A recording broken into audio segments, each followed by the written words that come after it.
Donc j'ai essayé de m'y prendre plus tôt. Donc, je m'y suis pris beaucoup plus tôt, je suis dans l'après-midi.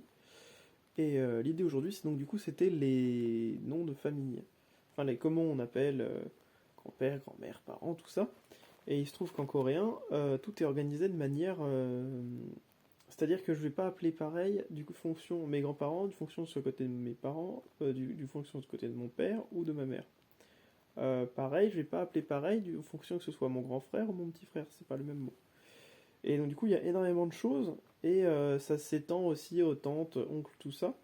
Et donc, du coup, ce que j'ai fait, c'est que je me suis limité à parents, grand frère et grande sœur, petit frère, petite sœur, forcément. Et c'est déjà beaucoup. En fait, 1 heure, c'est assez peu pour apprendre. Par contre, du coup, c'est 1 heure de pratique par jour. Et je suis sûr que sur le long terme, ça va finir par apporter quelque chose. Là, déjà, je commence à pouvoir vraiment bien lire les kanji, je vais dire, mais c'est pas ça. Les hangul. Donc c'est plutôt cool.